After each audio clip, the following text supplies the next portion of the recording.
Okay. All right, guys. So this was the secret I've been kind of hinting on social media. As you guys know, the Alliance blog has been following Flame Alliance for well over 13 years, and joining is none other than the Vice President of the National Wrestling Alliance, David Lagana. David, welcome to the show. Hello. I appreciate the cash payment to do this. Payola is a big thing in the 50s, and I'm happy to continue it now. So, Well, yeah, and they make it so easy now with Venmo and Cash Me app and all that good stuff. I don't even have to use PayPal anymore. You can just Venmo it to you. well, and I'm a big subscriber to your OnlyFans, which is it gets real dark there after hours.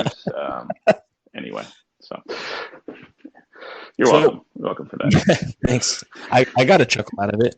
So, hey, you guys have been doing a thing called NWA Power now for a couple of weeks, and you have to be very happy with the reaction you're getting. Tell me about the process that you day in and day out go through to make this show happen. I mean, I was there in Atlanta. I saw you guys film the show. Obviously, there's a lot more that goes into after the production, and honestly, I don't know how you guys do it week in and week out, producing this show as well as it comes out. Well, I guess let me ask you because you were there. What you saw with your own eyes, how does it match what the final product became? It's I'll be honest, a lot of it looks like it came right out of the studio. It doesn't look like you guys had to do a whole lot of editing. There's a few things that I've noticed that were tweaked and you added your own thing to it or cleaned it up because of something that didn't look right.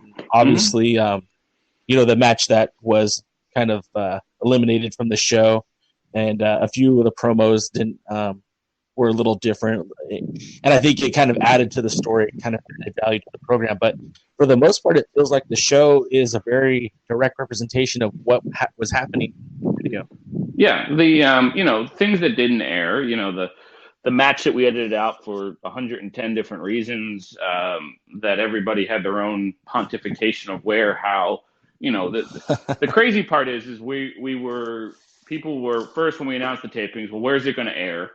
And it was like, what's your TV network? Which is funny is that discussion has stopped.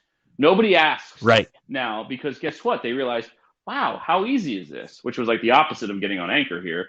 Like how easy it is to watch the show anywhere.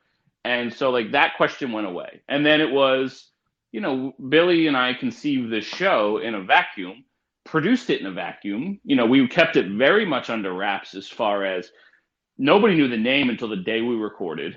Nobody knew how they could watch it until the day it was recorded, and then we were able to turn it in a week, which was insane. And we're even going to turn this taping. We're going to shoot on Sunday and turn for Tuesday, so it's, I like to torture us into getting it done, but nobody knew. So, and even the debut episode, nobody had access to it until air. The only people who saw it were Billy, me, and then Nick Aldis. I showed on my phone, but didn't send a link because I wanted people to be blown away because I knew that the first episode, you were there. The first episode, if you just read the spoilers, it didn't feel the same. And I think the interesting part, all the pictures and everything that the fans put out was from the seats out. You did, and you saw the set, but nobody saw the other way, which to me was the secret sauce of, you kind like all the pictures from the interview set were kind of like the ring was in the way, or you never got the full feeling. That explosion that happened, we took people by surprise. And, I've seen a lot of think pieces about the dwindling of our ratings, which they're not ratings, they're views. And if you know how to use YouTube or how YouTube works, you'll look at the success of it against just, well, they're down. What do you mean we're down? Like we're building an audience. We started at 82,000 subscribers and are now at 160. It took us 2 years to go from 0 to 80. And in 6 weeks, we went from 80 to 160. And our channel, little YouTube lesson for those who are not YouTube savvy, a guy like Peter McKinnon, who's the easiest example, I think he has like 4 million subscribers. Even Casey Neistat, who has 10 million subscribers. Their average video view is, so Peter McKinnon's on 4.4 million subscribers, his average video view is 400,000. We're at 160,000 subscribers.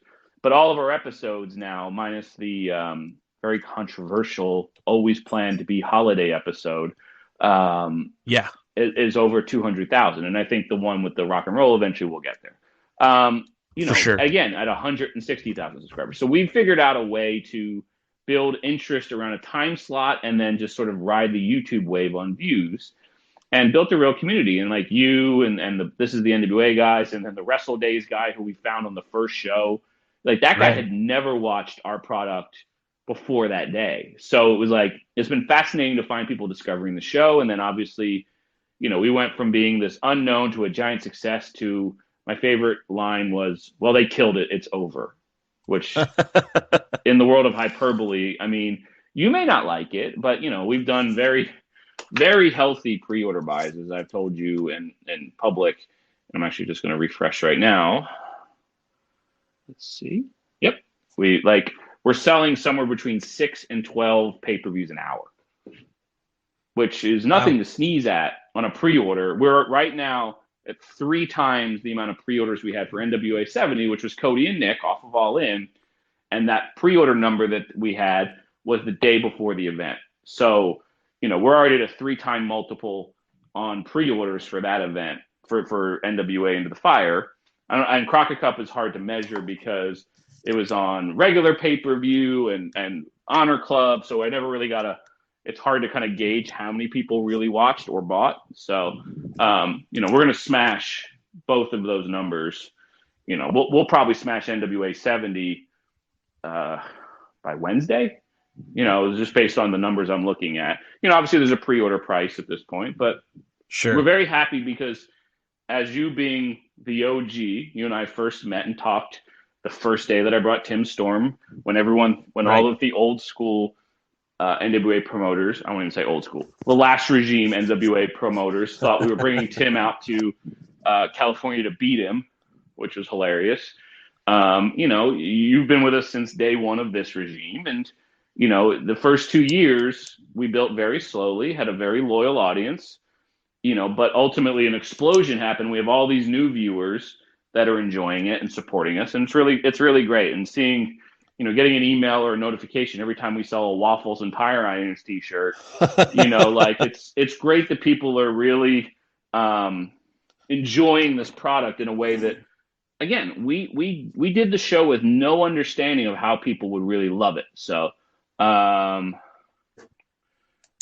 it's really been interesting to dive into it. So it's been really interesting, and we're only going to expand with obviously Circle Squared, and we have 2 other SKUs that will be debuting in the next cycle, and we're going to continue to advance our content plans to be completely different than what people expect from us. So you just said a lot of information there. Of course I did. Of course. But there's a lot to digest there.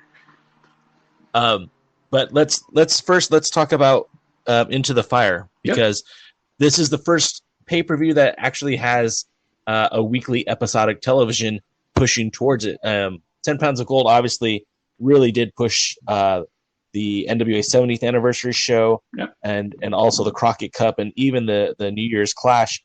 But this was the first pay-per-view that you guys are producing that led directly through it with that episodic television. Mm-hmm. What kind of numbers are you projecting, or is that stuff that you're not going to make public? There is a number we need to hit, that if we hit X number, the entire so let's go back to the beginning of Power, because Power is fueling it. It is the Power.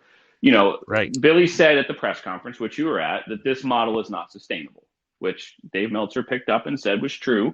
And we at the launch point, yes, shooting the costs of GPB and talent for a YouTube show. And if you just think, oh, YouTube ad money, no, it is not solely YouTube ad money is not enough to pay for what this is. But in a combination of ticket sales, which again, the first round you were there, I think it was about 170 people average each night, in the room. Well, we're sold out. So we sold, instead of 300 tickets, we sold 750 across 3 days. We actually sold less VIP, so the actual we took less money in ticket sales to fill the building. Ticket sales, merch. Our multiple on merch from where we started in February when we just had an eBay store to where we're at now is a 6 or 7 times multiple per month. We've grown the brand, and basically Billy's point is, let's see how we can be sustainable. So there's a number on the pay-per-views. If we hit the number that the pay-per-view alone fuels the entire run of the taping, which means that at that point, everything else is profit that would go back into the company. So, so the goal is to create as the best version of our pay-per-view as we can. And obviously the road's been a little rocky the last couple of weeks, but, to see this pre-sale number, it's a number that I think a lot of people will go, I would take that. And Fight is very happy. We just sold another one right now, so what's great is that people are making a decision 10 days in advance. What's the average when people buy pay-per-view? Day of. I can buy the pay-per-view as it's going on. So for us to be able to have a very loyal audience of X number of people that made the commitment now, and again, this wasn't a traditional build, meaning, the three-way that was cut out, a decision was made based upon storyline and also execution that we felt, and James Storm isn't wrong. James believes that we don't feature him enough. I've had many discussions. Eli gets more attention. Nick gets more attention. And, the interview he cut on the show is a lot more truth than I think people realize. And, going back to our TNA days. And so, we're leaning into the meta of this show a little bit. And, I saw your comments about, well, the match was really good. And one day off recording, I'll tell you what happened. And, the mystery of it, I think, is more interesting than the execution. So of the match. And, in a world where we're questioned on what's edited and what's not, I think it kind of took people by surprise because everyone thought we were going to edit Cornette out, which we didn't. And Jim's actually probably talking about it on his podcast this week. So it's been funny. I call it like hyperbole and hot takes. Man, there have been my favorite hot take, minus the guy that sent a tweet that is one day I'll post that's just so deplorable and stupid and shows that there's a reason that some people have Twitter accounts and not successful lives. Because like some of the dumbest crap I've ever seen said. One person said WWE must be paying Lagana to destroy this brand. And by the way, multiple people have said it.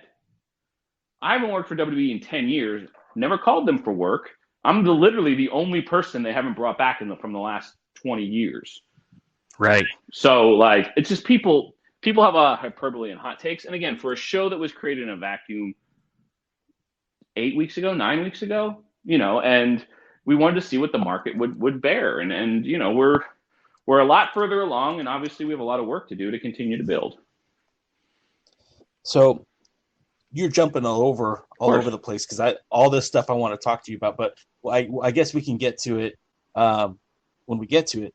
The second thing, you just kind of, I'm trying to keep up on all these notes. We talked about the creation of new content, new videos. Yep. Obviously, what the bread and butter for the first 2 years of the NWA was the 10 pounds of gold. Yep. And that's kind of taken a back seat to the to NWA Power. Obviously, is that going to change in the future, or is this kind of how the new model is, where Power is the main focus, and if there's time, there will be 10 pounds of gold? 10 pounds is for super fights. So all we did for the first 2 years was super fights. There will be some version of 10 pounds for this week. Like I've already shot James Storm interview. I shoot Nick's today at some point. And, it'll be their story. But if you go look at the numbers 10 pounds did versus Power, it's 20-1. Right. So, 10 pounds takes 20 times the work. And so, I love the series. I don't want to say it was our bread and butter, but it was the car that got us here. But Absolutely. Obviously the audience spoke with their views because they want traditional wrestling. And so I think, 10 pounds, the Thunder Rosa piece, I guess technically could have been considered a 10 pounds. And boy, I've never seen people have such a hot take on a documentary inside of Power. I mean, and I know some of them were trolling and spamming because it's what they do with their time. they were like, oh, this is so boring. Well, obviously you're not watching it, because I was there, and there's probably 30 minutes on the floor that I couldn't air because of sensitivity. Rosa goes into real detail on a lot of stuff that I didn't think was appropriate for that piece, but man, her story is fascinating. And so like that style is never going away. It's just how we execute it. But so anyway. Speaking of Thunder Rosa, and I'm going to just try to jump around with you because I think this is probably a little bit more fun. Speaking of Thunder Rosa, the reaction that she's been getting, not only from that live studio audience, but the reaction that we're seeing now on people who've watched the show on Twitter, on Facebook, she's becoming quite the star. Someone actually told me, and I don't know if this is true or not, you could dispel it now or confirm or deny, whatever, that she was actually offered a contract off that first night of television to be a regular member of the roster. Well, so we had an agreement in place for a certain number of dates. We had negotiated, her deal got upgraded drastically. So everyone was on certain, but yeah, she got a better deal based upon performance. And a lot of people have done that. Camille got a better deal off of her first run of stuff. We reward people that work well with us. And, same with Allison Kay, Ricky Starks, Royce and Tom. We have a very good roster of people that really want to grow with us. And, it's been interesting because we're trying to create a whole new ecosystem here. And, every company's got a different trajectory, and people think we're nuts on many reasons. And they are not in this every day. I spend probably 16 hours a day on this. And I love everybody's hot takes. You have no idea what's going on here, and in a good way. Like this is so bootstrapped, so building the plane as we fly, because anybody can throw a lot of money around and just pay for a lot of people that will then become quickly lazy because they know their money's guaranteed. We're working to get this ecosystem up so that this is sustainable, and the fact that this show. If we get where we need to go, and ultimately entertain fans and give them something completely different, the people said pay-per-view was dead because paying $50, okay, the pay-per-view is not $50, it's $19 or $24, and we'll see if we pull together an event that people value. But I think you've been to all of our, you didn't come to Crockett Cup, but you watched it. All of our shows have been very good. We haven't had stinker. I was at Crockett Cup. I wasn't at the New Year's. Okay, that's right. So, exactly. So, but like Crockett Cup, I think surprised people. So, hold on one second. But we've delivered, because guess what? I've done wrestling for 19 years. It's like the people still hang on to some weird warped perception of stuff, and it's their world. They can. I love wrestling, but I also don't go in too deep into things that don't entertain me or I don't want to watch. So, careful, monkey. My cat just did a plunger. So, by the way, that was my favorite part of the taping, people asking about Monkey, which was hilarious. So, and just, today is Monkey's anniversary, as you may not have seen. I adopted Monkey a year ago today. I was originally going to name him Dynamite, but I decided to stick with Monkey. So, because today is also the anniversary of Dynamite Kid passing. So, yes. And I'm a huge Dynamite Kid fan, but Monkey, the phrase "not my circus, not my monkey," is the best way I live my life. Every time somebody goes, "Well, what do you think about what WWE's doing?" Not my circus, not my monkey. It's like people put a lot of time and energy into things they can't control. You and I've had this conversation multiple times. You can only work on what you can control. So, that's why Monkey is named Monkey. So. And it's very appropriate for the life that you're living right now. Yeah, he acts more like a monkey than a cat. So, well, then that's even more apt, right? Yep. So, getting on with the show and talking more about the growth of the NWA. You and I were in China. Yeah, I'm gonna name drop that. I was there with you, and we were talking about All In, and this was still in its infancy. There wasn't a whole lot of steam talking about that show yet, and I don't think anyone could have predicted how successful that show was going to be and how that would launch a new wrestling promotion out of it. Mm-hmm. What did Nick Aldis's involvement, the NWA World Title, your involvement producing material for both the Nightmare family and for the 10 Pounds of Gold. What did that do to push the NWA, and how did that affect the 20-year plan? I think it was sort of proof of concept that we could. So dating back to even the first meeting that Billy and I had after leaving Impact was with Ring of Honor to pitch content ideas. And this was prior to 30 Days. We wanted to basically become sort of like an agency for talents, like a management company. And Drew Galloway, honestly, was going to be the first client. We were going to basically, and ultimately it sort of has become what the NWA was for the first 2 years.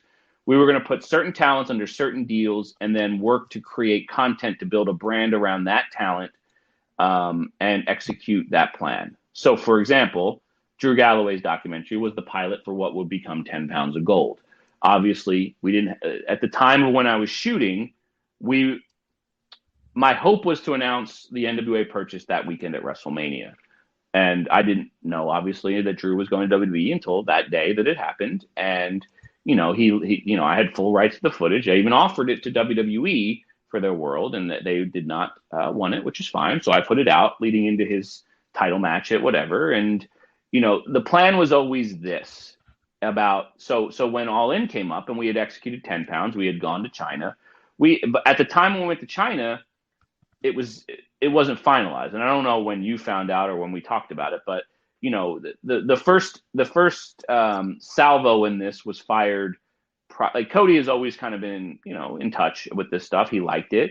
And obviously he saw the benefit of working with us, and he really did enjoy the content we created. And I felt like, I've enjoyed a lot of what he's done, with his channel since then, but I think at times it was helpful to have a third party, helping produce him, because I think I got a lot more authenticity in that moment. Obviously it was an emotionally charged moment with his father and the belt, and and for us it was a no-brainer, and Right. and ultimately, and for Nick it was further confirmation, because at that time he had already done the match with Tim, he had done the match with Cabana, had done the match with Crimson, he had some high profile matches. The one in China was really, I think you and I were both there, and it was, at times I didn't even know if we were having a show. I was like, what are we doing over here? But ultimately, there were 3,000 people there, but the way they sold the tickets, they were scattered. You couldn't really tell. There was a good amount. The best part, and I don't think you were with us, of a guy trying to scalp tickets to us of the show we were putting on in that McDonald's at the Walmart. So it was just you were telling me that later, yeah. So it was just like, I'm like, we're running the show. Nick's sitting there, or Cabana was sitting there. He goes, I'm on the poster. And he tries to sell the tickets, and I'm just like, oh god. Like I have videos of Cabana in that Walmart that was underneath it, and there was just like chicken heads. It was very surreal. It was a very surreal trip. But anyway, Nick has really proven himself, and doing business the right way, and then coming back with NWA 70, and he's been the standard bearer, and he has carried forward that same. And I did an interview yesterday. In a world where there are so many title belts, and even fans have belts, even, our good friend Jay-Z Flair has the Bojangles belt. Everyone's got a belt, but what are they all worth? And ours has been sort of, we've invested in making that one most valuable. Yes, we've added other belts. And, my favorite belt tweets, because everyone's like, well, when are you going to bring back the Missouri Italian middleweight, or the brass knuckles title, or the TV title, or this or that? And everyone wants more, but I've yet to have anybody really explain to me why more is better. And so for our focus on Nick and the world title has been very important to the brand. And, whoever is the guy that dethrones him at some point will be really made. And I think I couldn't tell you the last 5 WWE champions. Just can't. I used to be able in 1998 or 2000 or even 2002, I could name them forwards and backwards. And in wrestling where the conflict is what it is, there needs to be value to the conflict. So. Absolutely. And speaking of the value, I've been following the NWA very closely, and you and I, you said, I've been a part for this regime, and you and we actually met for the second time during that 10 Pounds of Gold. But you and I actually met years ago at the Hollywood tapings when Marquez was producing the NWA show. Mm-hmm. And that was when he wasn't he wasn't part of the actual. He wasn't leadership for the NWA, but at the time Marquez was kind of, if he said it, it was happening.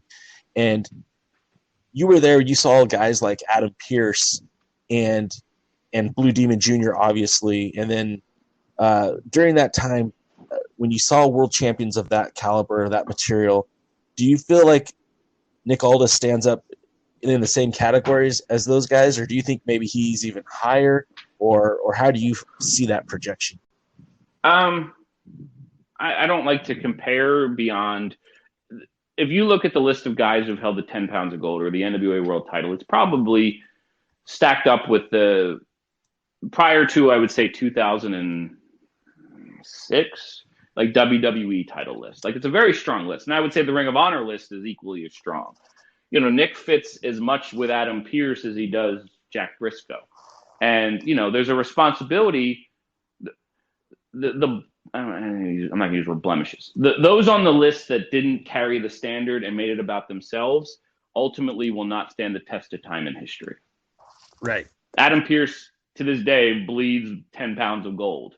It's his favorite picture to post because he was the standard bearer. And he's very much like Nick, because Nick was the standard bearer in a time that nobody gave it credit. I remember when Nick won the title at CZW, the initial hot take reaction. Why would they do it there? Ugh, Magnus, and me, you spend enough time with me. I'm like, just wait. Same with Tim Storm. Everybody thought we were going to take this old teacher and beat him in 12 seconds. They didn't even know who he was going to work with. And, I look for the best in people, and to a fault, we like to give opportunities for people to prove themselves and be a part of this team. And, like Adam, I wish Adam Pearce was available. He would fit like a glove in this world. So, people like Adam, I wouldn't be still in wrestling if it wasn't for Adam Pearce. And as right. I've said multiple times, I pitched him 10 pounds of gold in 2009. Basically, at the time, I had one of those flip cameras, and I was like, you should document every one of your defenses. And he instead I gave him my camera 1 week, and he instead made Win a Date with Todd Sinclair, which was a YouTube video that we made. So, which is a great piece of video because it's him and Daniel Bryan and Becky Bayless and a bunch of people at I think it was actually at the NWA Legends convention back in the day. So anyway, but to me, that list is special. If you're on that list, you carry a large responsibility. And there were a couple people on that list that made it about themselves and not the legacy of the company. So when we talk about the legacy of the company, obviously, when we were kind of want to focus back now, circle around. So we have the NWA Power, which is your episodic TV show. You guys will be back in the. Wow, I can't talk all of a sudden. New episodes December 17th. Thank you. I had a stroke there or something. I don't know. So we got new episodes coming. Do you smell toast? No, but I taste butter, so that's not good. So NWA Power comes back on the 17th. We've got new host. We've got obviously Joe Galley will still be in the booth, and he'll be joined by Stu Bennett, formerly known as Wade Barrett, and you were talking about conspiracy theories, and I do have to throw this out here because this is one that someone actually told me, and I just kind of thought, I don't think Lagana and Billy Corgan are that nefarious, but the concept was, well, there was that photo that they posted on social media a while ago about, Wade Barrett meeting Billy Corgan at that Smashing Pumpkins concert. Maybe it was a Billy Corgan solo show. Mm-hmm. I'm not exactly sure. I don't remember. They said, well, it's obvious now. They purposely got Cornette, fired. And I keep saying, hey, he didn't get fired. He quit. They let that happen so that they could bring Barrett in without anybody being upset that they let go of Cornette. I'd like whoever that person is to reach out to me and explain to me why I would do that. Yeah. It's just like we said, it's probably the same type of people who think I did this to help WWE. Some people have. I love fantasy booking. I love fantasy booking of my own life. That is spectacular. No, my relationship with Wade Barrett dates back 2 years. Meaning we have mutual friends, PJ Black and a bunch of others. When we first started uh, 10 pounds of gold. I think it was during it was even before All In. He had sent me a nice message on Twitter. I really enjoy what you're doing. And I called him. I said, what are you doing? Would you be interested? And he said, Right. I don't want to wrestle anymore. I said, okay. And we stayed in touch. Yeah, he came to Billy's show because it was in LA. He lives in LA. And that was it. The fact that I would put myself through 2 horrible weeks, like, come on. Like people are, the amount of ridiculousness in this has been, it's sad. Like here we are 3 weeks later and people are still going on about it. It was a mistake happened on both ends. Jim's decision was he didn't think he did anything wrong. He didn't want to do what we would hope to basically, it's a very similar situation to a situation we had with the Briscoes. Basically, what we felt was right at the time for Jim to fully apologize in that moment on that Wednesday and to take a break. And just simply, basically, it wasn't a suspension because Jim is paid per day. Just take a break and then reevaluate what his role was going to be. And that, well, you fired him, you pushed him out. No, Jim decided this wasn't fun anymore. And I took a lot of flack for hiring Jim, but I saw the good in what Jim was doing. And I understand all the bad. And a lot of people will forever be mad that we even worked with him. But I would think everyone deserves a chance. And Jim, when Jim refused to apologize, he decided that this wasn't fun anymore. And that was his decision. So, right. But the conspiracy that we let it happen, I mean, come on. So then my next question is, because we are talking about Cornette, obviously he gave his whole side of the story on his podcast. Would you say that was just an accurate representation? It seems like there was, although there was a lot of hostility in that moment, it seems like the way that you guys, especially with Gally's thank you and appreciation during the show, and the way you guys let that air out, and it didn't really cut him from the broadcast. It seems like there weren't hard feelings on your end, and according to Cornette, it seems like after he initially talked to you, when he cooled down, he was done, but he was also very complimentary of the show and urged his fans to continue to watch. Do you feel like that the way he described the events of what happened were adequate, were fair? Yeah, I mean, Jim was pretty accurate. It's a conversation that I wish neither one of us needed to have, but I was very clear and upfront the reason why we were having it, and we had a disagreement on. His point was, you all heard it. Well, Jim said a lot of stuff. There was stuff taken out that Jim had said that was unairable in different ways. Well, that doesn't help talent. The Thunder Rosa drums were put in because his take on what was happening wasn't the right take. So I took out and I put the drums in, and they ended up sticking. It's just right. By the way, we give freedoms to all talents to say stuff like the Eddie Kingston stabbing thing. I bleeped that. I wasn't going to bleep the Sandoval chant, stab him up. But, we give talents an opportunity. And and that's why we've changed our post process. Again, this is all bootstrapped. I wish we had $1 billion. It's funny. The NWA is the only wrestling company not backed by a billionaire. Think about that. WWE is backed by a billionaire. Impact, backed by a billionaire. AEW, backed by a billionaire. And Ring of Honor, backed by $1 billion company. They're all backed by billionaires. And, we're literally, as you know, the whole company is Billy, Maureen, and our talent.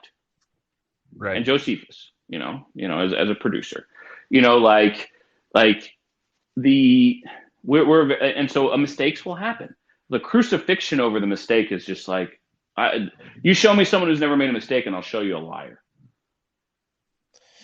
Well, and I think a lot of that too, because we talked about this on my podcast, on the Alliance Guys podcast, and obviously two of the guys that used to do the show with me are taking a break from the NWA because they aren't happy with you. They aren't happy with the way that this was handled, and they think that if there was anyone to fall on the sword, it should have been you. I did, and my thought was, I did. Yeah, like no one person felt any worse about it than me because it affected all of our talents. People wanted me to resign. Okay, there's no company if I resign. That was the argument that I made. I said, you guys do know that this is Billy's company, but if you subtract David Lagana from the equation, you've got nothing. Well, Like, and I'm that's sorry not that I'm sorry that they poo-poo on can't anybody. forgive a mistake, and I hope for God that these two people never make a mistake in their life. I really do. A mistake happened, but like the constant like what is going? And I'll be very clear. What is going on in their life that they're fixated on this? That's my point. Well, Like what is like I like people like we apologize in the moment. We took it down. We took it out. So then it becomes a witch hunt. Well, why did it happen? Because it happened. And the purity of the people that are casting stones, and I'm not even a religious person. It's just like, what's going on in your world that you can be mad for a minute, you can be mad for 10 minutes. Like it was a mistake. We corrected it. We apologized. They didn't like how we apologized. Okay. yeah. Like, okay. So please, if you're in that moment, what do you do? Well, and that's the thing. I think you were damned if you do, damned if you don't, because the mistake happened. Yep. And then you had a crowd of people who, let's face it, when you picked Jim Cornette, you already upset a crowd of people. Yes. And it's mostly that cancel culture. One of the things that one of the guys that used to do the podcast with me said was, you listen to the whims of the cancel culture, who half those people don't even watch your show. But I said, well, but by the way, here to be very clear on what happened with Jim. It was not about this singular thing. It was Jim's consistent desire to continue to put himself instead of the brand. That's it. And Jim understood that. Yeah. And like he wasn't. It wasn't that. It was what would happen next. And he didn't understand the bad publicity he was bringing. It's not even about Billy and I, to the talents. Trevor Murdoch got hurt with this. Melina got hurt by this. Nick Aldis got hurt by this. And Jim didn't see that. And instead, and he said it. Should have been out? Sure. You tell me. And it's not. So to me, it's a very hard situation that, and then Jim tells his audience to support the show, and they go the other way and want me hung and spam the show, again, hurting Melina and Thunder Rosa. And they're fans of Jim's. Right. They're fans of Jim's only, and Jim made the show. And I'm sorry, this is a team. And if you don't want to be on the team, then you're not on the team. And Jim was very clear. He goes, I make 4% from you. Okay. If you want to do you, do you. And that's fine. If you don't want to be, and he didn't want to be here. The two questions. Sorry, I got caught up in a thought there. My first question is, when you brought that video down, obviously those live viewings, you're getting between 8,000, 9,000 people watching that program, and I know that the YouTube channel doesn't fund the business, but it certainly we lost 42,000 views. Right, and when you look at you can go to a website like socialblade.com, and they give projections about how much maximum value versus minimum value, what you're making a month, what you're making a year, and they're projecting that the NWA YouTube channel, according to Social Blade, says you guys make anywhere from $304 to almost $5,000 a month. No, I'm not going to disclose what we make, but it's closer to the second number than the first number. So sure, and I'm not asking you to, but obviously by taking that video down, you guys took a hit. 48,000 views is still 48,000 views, and but we did the right thing in that moment in the decision. I had 12 minutes to get Billy's consult before he went on stage and before I had to do my other job that funds the whole company. It was a decision was made. I don't regret what we did. We should have caught it. Yes. I don't regret what we did, how we handled it. And if you, not that anyone cares what I think, but I thought it was a classy move the way you guys said thank you. And I felt like that's it. It was good closure. Time to move on. Mm-hmm. And I'll be completely honest. I've never been a guy who's watched a wrestling program based on the guy calling the matches. I mean, I was watching Raw with Mike Adamle. I'm okay with the announcer either being terrible or amazing. It never really. He's part of the team. Never shaped. Jim was a part of the team, and he decided he didn't want to be a part of the team, and that was his decision. And guess what? It's my decision to do this interview with you. I made the decision because you've been fair to us. If your other co-hosts quit because of it, then that's their decision. You have to decide between you and whatever being or higher power that what you make decisions for. And, again, we had people that were upset, and that's their decision. Like, if they don't want to give us time anymore, that is their decision. There's plenty of decisions to make on a daily basis. Tell me about the reemergence of Trevor Murdoch. This is a guy who, obviously, you've known him for years. He was a part of those NWA Hollywood tapings back at the Columbia Square studio. Him and Cade, he looked great then. He looks great now. Still just that mean, ornery guy. And are you surprised how much the crowd has reacted to him? Have you been impressed with his abilities in the ring? Is he what you expected to get when he decided to come be a part of the show? When I booked him, he wasn't even supposed to wrestle. When I booked him, it was, hey, just come to the tapings. I said, because we booked him at Harley Races, the thing after the wake. He was there. I'm like, are you wrestling? He goes, I'm just training. I was like, well, come be an agent. I said, calm down. I said, we'll give you a match or two if you want. I said, you get yourself in whatever shape you want and we'll figure it out. And he showed up in good shape, said, I want to work. I said, okay. And we put him in and he over-delivered. He really over-delivered. He is classically trained. Nick Aldis said that guy is, everything he does is crisp, on point. You can't see through it. He is everything you would want in pro wrestling. It's one of the reasons why the whole Cornette thing was so disappointing, because it took away from this amazing match with him and Trevor. Trevor's gonna be a big part of this, and because we gave him a chance when nobody else would. So, it's going to be interesting to see what happens moving forward, and, the work he does. And I'm excited to work with talents like that. Same with Aaron Stevens, same with Molina, same with Colt Cabana, all these people that I have decades of experience with who have worked in various companies, and everybody had fun. And you were at those shows, and it's, I was at Crockett Cup and go, boy, that's probably the best show I'll ever do. I could probably retire. And some will be very happy, because I've ruined wrestling again. Like I ruined wrestling in 2003, in 2008 when I went to Ring of Honor, when I went to TNA, But like giving talents an opportunity and to create a show like this that nobody saw coming, and it's not like we had to we knew this is going to work. We had no idea. So to give these people this opportunity and be happy, and that's what I mean. We have a very happy locker room. Has there been any more diamonds in the rough that because you just pointed out three obvious candidates. Aaron Stevens, kind of faded away from Impact Wrestling and kind of unceremoniously. Molina, she had kind of stepped away from in-ring competition. And Trevor, is there more people out there that you're scouting, or how does, how are you? I'm always looking. That's why Circle Squared was created. That's why one of the reasons I had to wait for a minute. I was negotiating a stunt casting for Circle Squared that I think people will be it's going to be, the show, like Power, will evolve. Will it be perfect? No. Will there be mistakes? Yes. Will people be outraged? Probably.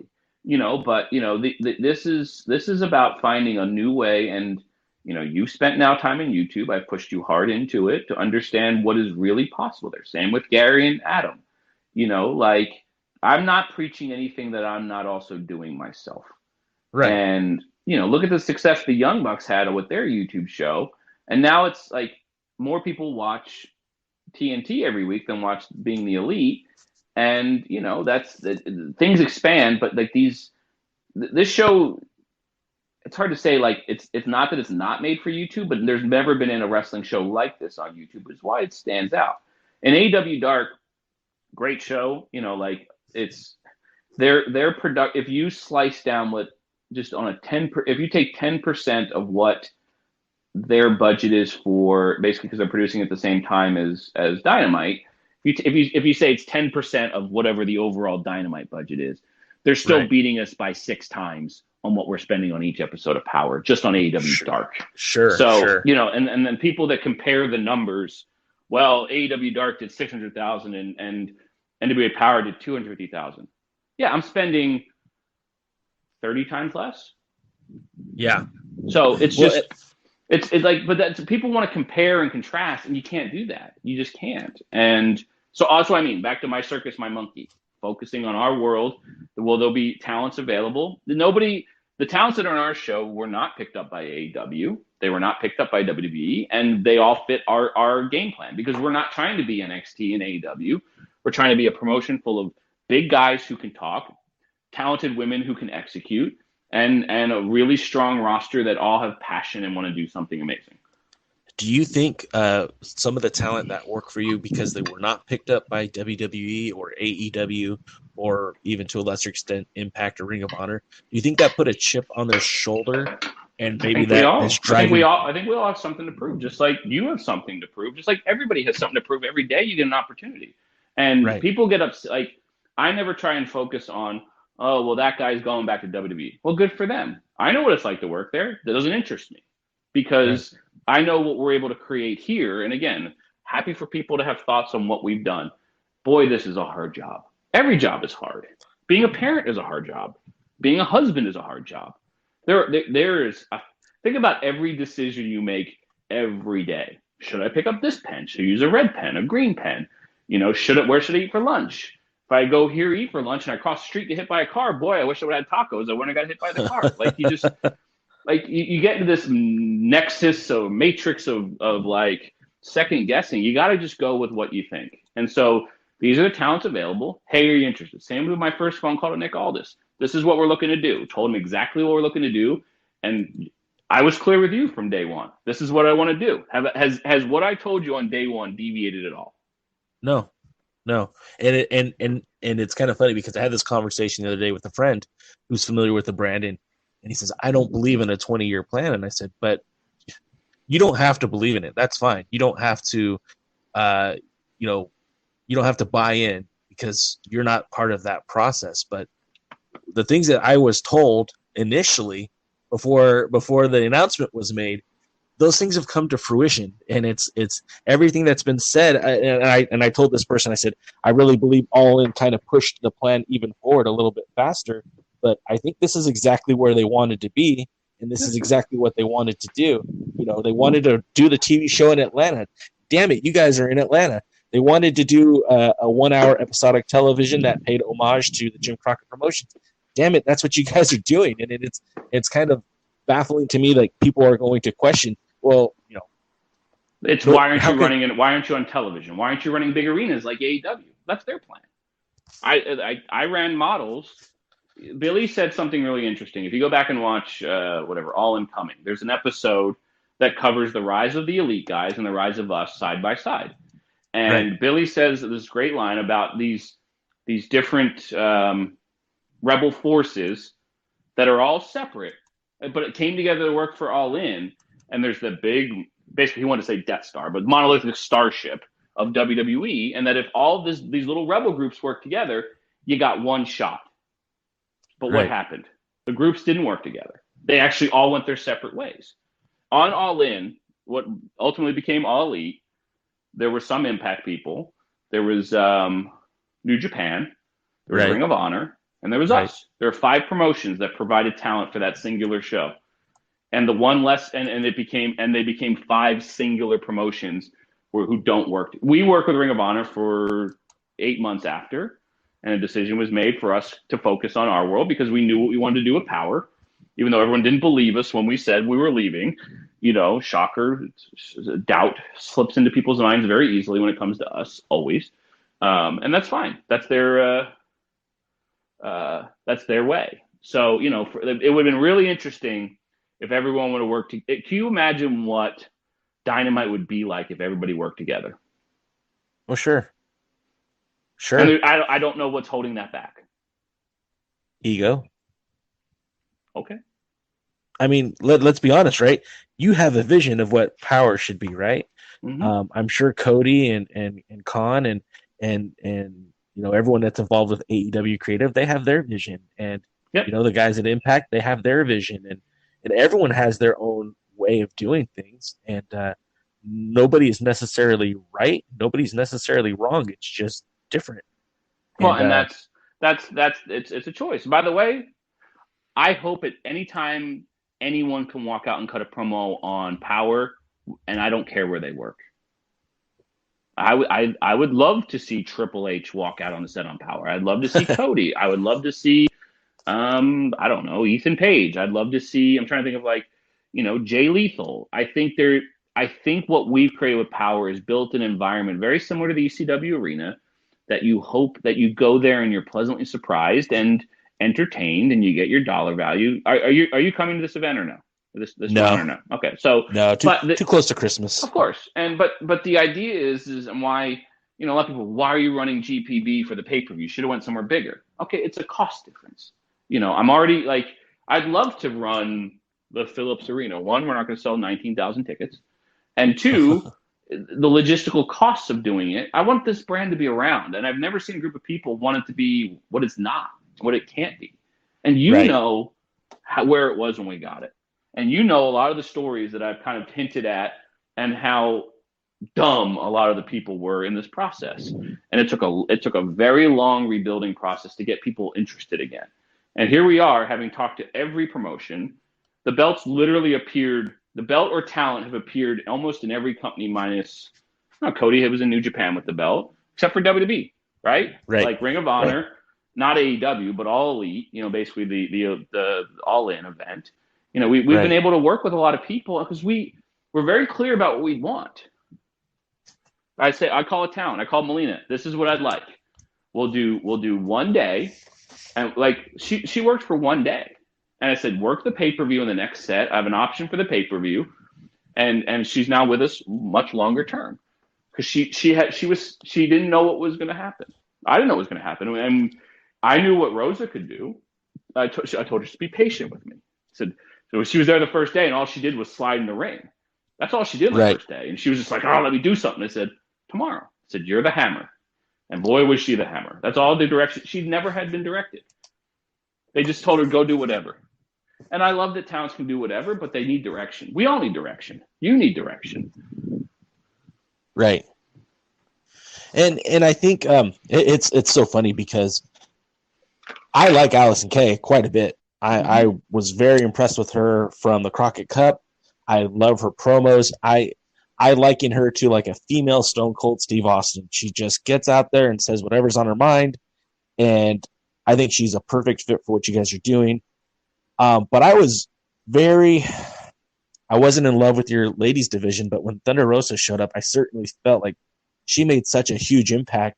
And now you've got these two kind of conflicting personalities, and it'll be interesting to see how you guys are going to tell this story from Melina, for Marty, for Thunder Rosa, for Ashley, for Allison. It's going to be very interesting how you guys play this out. Yeah. Yeah, I mean, go ahead. our females were all picked for these roles, and even how the crowd took to Rosa is a little different than I thought. So we're very adaptable in our storytelling, just like the question mark. You guys decided the question mark was going to go a completely different direction than was intended, and the talents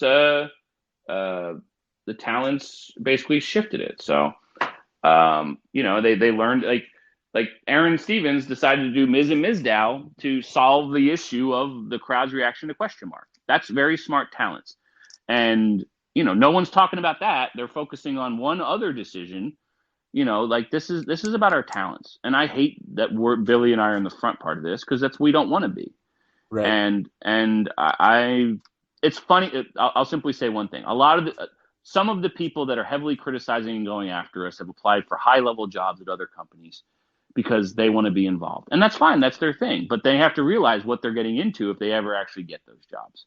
And, it's like this in every company. There's politics at the McDonald's down the street.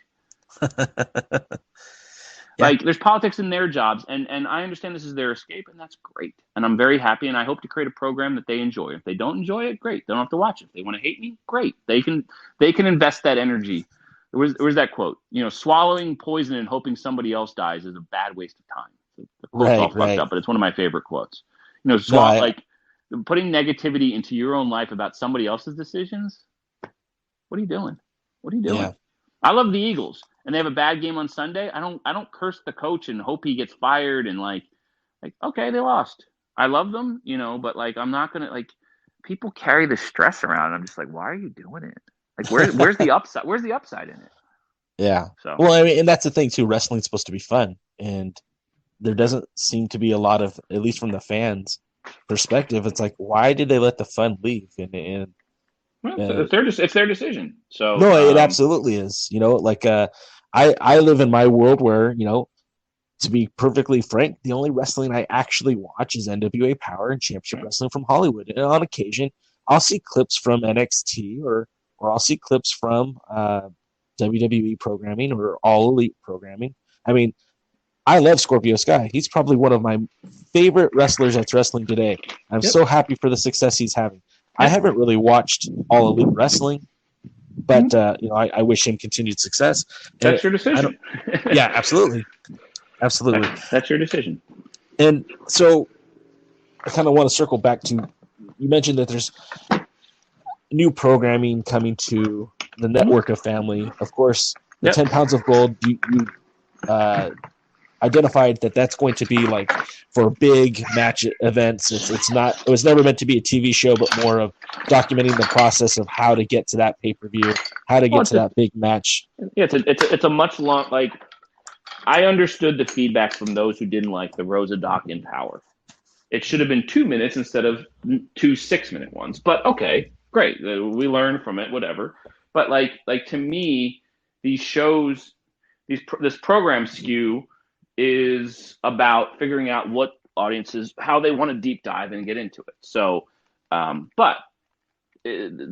10 pounds will always exist in a format. I'm going to go shoot Nick Aldis after you and I get off the phone. I'm telling Nick that you're making me wait, or you're making him wait, so he's not going to be pleased with you. But it's, for us, it's fine. So like Circle Squared will be a reality show.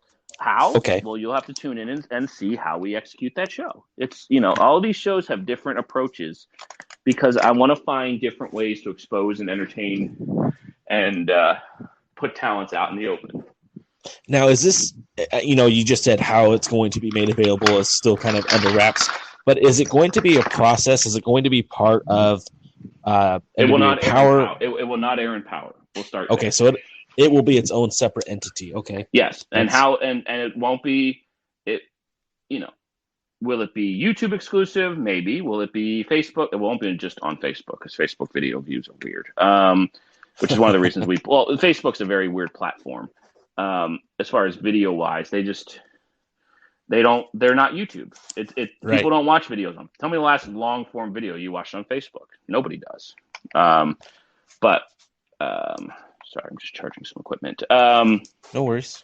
But like it will be just like Power, although Power was obviously a lot more formatted as we dove into making it. This show is going to be a little bit more free form. And what Billy said in the video, you'll get to cut a promo, you get to have a match, and the live audience will speak, and Billy will make a decision. And if somebody is spectacular, they'll get a developmental contract. And we're gonna expose talent, and we're gonna see what they do. And it was created because I've had every Tom, Dick, and Harry and all 75 referees email me wanting an opportunity, and they want I want to come hang out. Well, I don't need people. I don't need people cluttering up backstage. And when WWE used to hold tryouts at shows, people just sit in catering, and that's not a good fair representation of how talents can be evaluated. Right. So for us to carve out, we're going to do probably one less episode of Power and devote that time to exposing new talent and give them a platform in our world to get exposed. I think that's worth it. If you were a talent, you would want that opportunity. And if you're great, just like Thunder Rosa, who went from having a C deal to an A deal because of her talent. And basically every talent knows we have the option to enact, basically, like, you don't appear on this show without agreeing to the terms, and so if it's not for you, brother, then cool, no issue. Brother. So that's the incarnation of this show. There will be, we obviously explored a lot of the secondary interviews that weren't at the podium. I thought those turned out well. The Nick Aldis one with Camille on the clickbait episode, the Melina one that I thought was good, Tim Storm, we're going to expand that into a much different, so that content skew will have long. So if, for example, the Nick Aldis Camille interview with with Joe Galley was 6 minutes, I think, on the show. Right. But I think using Joe Rogan as a example, Joe Rogan sometimes talks for 2 hours, but then he chops it up into clips. So we're going to explore, like, because I think you would be interested more on Thunder Rosa. My favorite too is like, oh, you killed her character. No, we didn't kill her character. We expanded. You may not agree with it, and that's your choice as a consumer. But we want to have a 360 view on who these people are, because they are real people. And in a business, now, and with audiences now, never more than ever pushing, well, you should have done this. Well, then you're never going to make everybody happy. So you have to then build out these characters that have broad-based appeal, and you know their motivations from a realistic part. Thunder Rosa wanted to do that fight. Why wouldn't I cover it? Absolutely. So anyway, so that our skew is to help build out these profiles for these talents. I've got like 100 more questions I want to ask you, but I know you Nick have three more. I don't know. I'm gonna tell Nick you're making him wait. So all right. So then I'll narrow it down to these 3 questions, because I think this is with Thunder Rosa, and then the other 2 that I have. Okay, so for Thunder Rosa, now again, I'm all on board with Thunder Rosa. Mel Cervantes has knocked it out of the park. My question to you though is, you're blending the reality with the fantasy, the show, and the reality of the MMA. Are you guys painting yourself into a corner now? Because it turns out she's a wonderful human being and sweet and loving and just an amazing person, but she's portrayed as this, for all intents and purposes, a bitch. She's mean. She's hurtful. She's evil. Is it hard to walk that balance in terms of creative? I mean, the fans love her already, and I know that the fans kind of help dictate the story development and the way the characters are growing on your show. Does this change things for you guys in terms of how she's going to be portrayed in the future? Tell me what she did that was evil. See, and that's the other thing too. Attacking Allison Kay, turning Allison Kay's buddy against her. I think she sees the good in Marty Bell, and she simply offered. By the way, she didn't. She offered Marty Bell the week before to join her, and when we look at it very differently, and sure. And so, for example, look at it from Thunder Rosa's character perspective. Here comes Allison Kay, who is crapping on Marty Bell, who she's trying to help. In the moment, well, look at what Allison's saying. Allison didn't come out and say, "Oh, Marty, you're right. I made a mistake." She was being the very defiant person that Allison Kay is, a character. Our characters work based upon motivation. You might not agree with the motivation, but the same with Melina. Now, did they take advantage of a 3-on-1? Sure, and it'll be very interesting to see where the story goes. But that's what I'm like. People, you killed her character.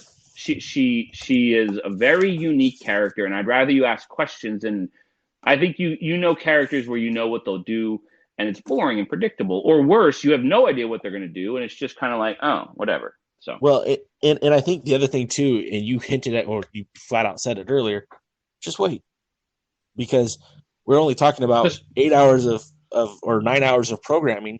We're only talking about maybe 6 shows that she's appeared on. So I know things will flesh out and things change. I don't think you could kill a character in that short amount of time. Didn't you read the internet?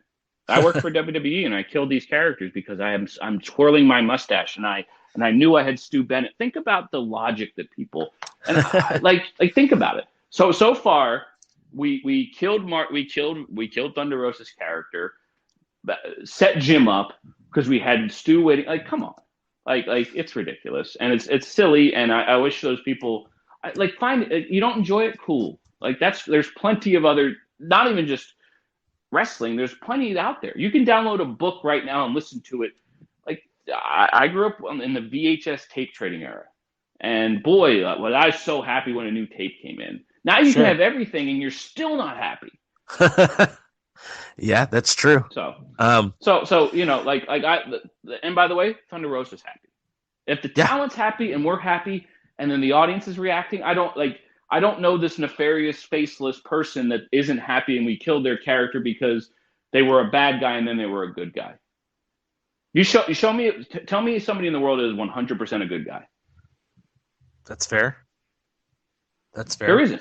There isn't. And like the whole, like it's the mistake thing. Everybody makes mistakes.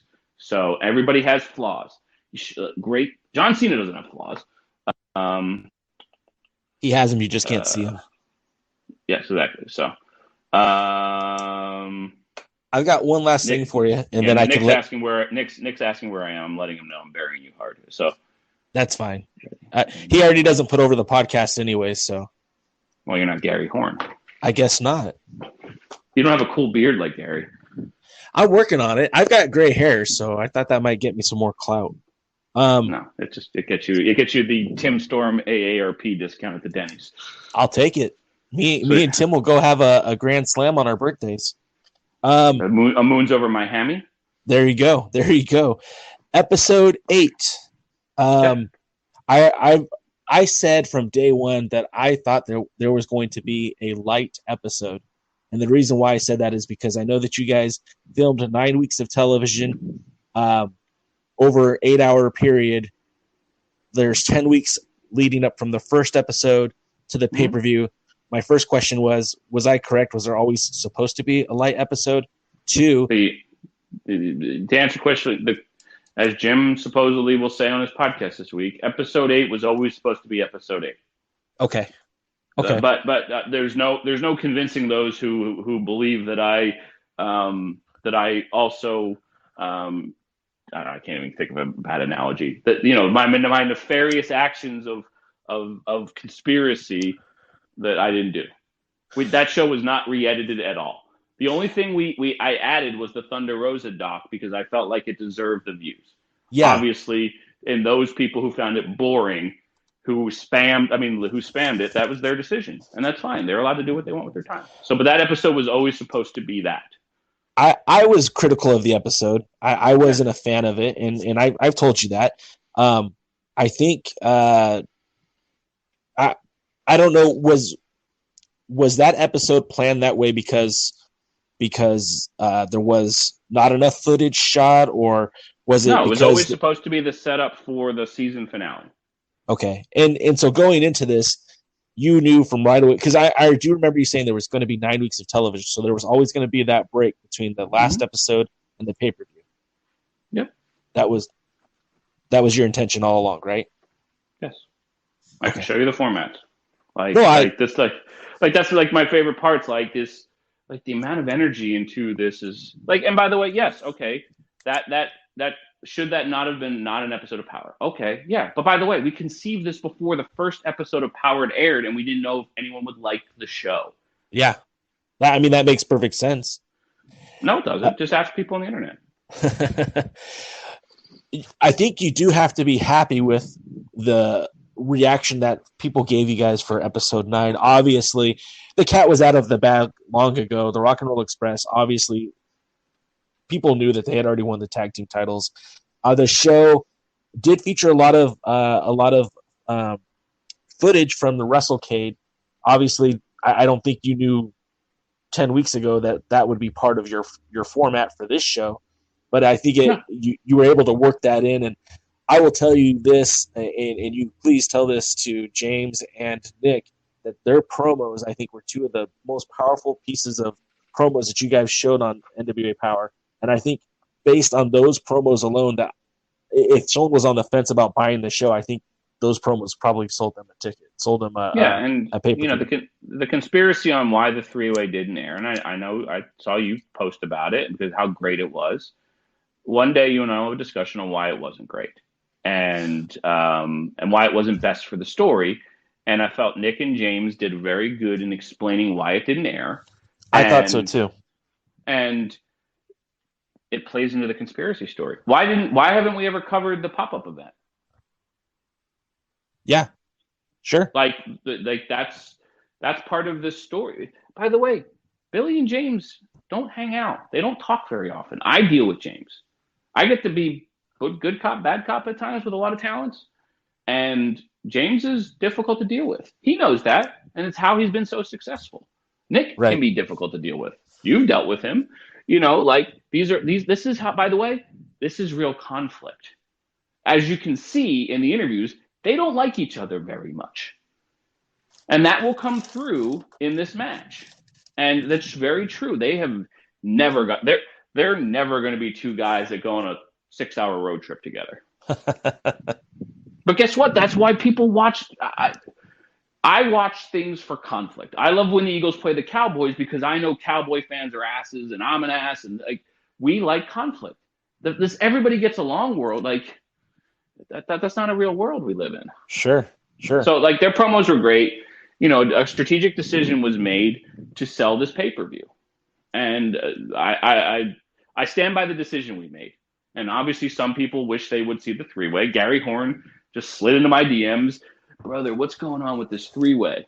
Which I love Gary, and then we have great DM conversations, you know, and he wants scoops and with a Z and belts with a Z. And no, you want belts with a Z. As I'm walking around my apartment, I have the old Tharp belts, the North American belt, the tag belt, the national title, and the junior title that I had to literally get a cop to get it back for me. The only belt that I love is that North American title that was on WWF programming back in 1998. Yeah, I don't have that one.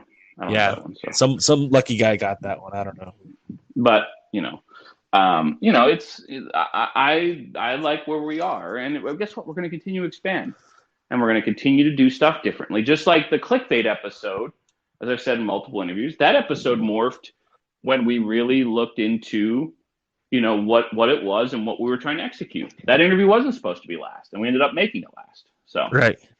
So. I know you have to go, and we'll end this right now. 76 minutes and 56 seconds, buddy. Well, and I thank you for your time, and I'll Venmo you that other half of the payment now that it's the $1 a minute. I'm now charging $1 a minute for podcast interviews. You're cheap. No shit. Joey Ryan didn't want to double that. Of course, there's Joey Ryan. There's Joey Ryan. That's right. What can we expect from this pay-per-view? I know, like, you're not going to tell me who's going to. You want the winners and losers? No. You want the surprises? I do want the surprises. Who's going to show up? It'll be cool, right? Adam Rotella. Adam Rotella will be there. I've made sure that Adam Rotella will be there. Oh, I have a rule. Yeah, you heard. Yeah, I heard. So, all right. Well, hey, I again thank you for your time, Mr. David Lagana. I know you're busy. Give Nick my best. Happy holidays to you. I won't see you this time around, but maybe in February or whenever the next tapings are announced. Cool. I'll see you then. Awesome, buddy. Thank you. Thank you. You have a good one. Bye.